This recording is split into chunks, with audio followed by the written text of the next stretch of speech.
Music ട്രിപ്പിൻ്റെ ഭാഗമായിട്ടാണ് മൈസൂരിലെത്തിയത്. മൈസൂർ പാലസും മറ്റു പല സ്ഥലങ്ങളും കണ്ടു കഴിഞ്ഞു.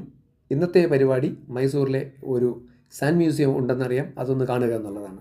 ഒരു കുഞ്ഞ് അത്ഭുതമാണ് ഈ ഇടം. മൈസൂർ നഗരത്തിനുള്ളിലെ ഒരു മനോഹര സംഭവം. മണൽ മ്യൂസിയം, സാൻഡ് ആർട്ടാണ് ഇവിടുത്തെ പ്രത്യേകത. ഭാരതത്തിലും ലോകത്തിലും എഴുതപ്പെട്ട ഇതിഹാസ പുസ്തകങ്ങളിലെ കഥാപാത്രങ്ങളെയും രംഗങ്ങളെയും മണലിൽ രചിച്ചു വച്ചിരിക്കുന്ന കലാവൈഭവത്തിൻ്റെ വേറെ ലെവൽ. 150-ലധികം വ്യത്യസ്തമായ ചിത്രങ്ങളാണ് ഇവിടെ കലാരൂപമായി ഡിസൈൻ ചെയ്തു വെച്ചിട്ടുള്ളത്. വെറും പൂഴിമണലിൽ ശില്പങ്ങൾ മെനയുക എന്നുള്ളത് അത്ര ഈസിയായ പണിയല്ല.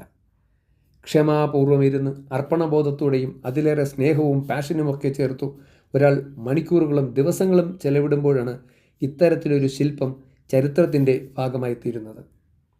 ശില്പിയും ശില്പവും തമ്മിലുള്ള രസതന്ത്രത്തിൻ്റെ ഉപോൽപ്പന്നമാണ് കാഴ്ചക്കാരൻ്റെ സന്തോഷം. ഒരു ചെറുകാറ്റിൽ പോലും നശിക്കപ്പെടാൻ ഇടയുള്ളത് കൊണ്ടാകാം പരമാവധി സുരക്ഷിതമായിട്ടാണ് ഇവിടുത്തെ ശില്പങ്ങൾ വെച്ചിട്ടുള്ളത്. കുറഞ്ഞൊരു ഫീസിൽ ആർക്കും ഇവിടെ വന്ന് ഇത് സന്ദർശിക്കാം.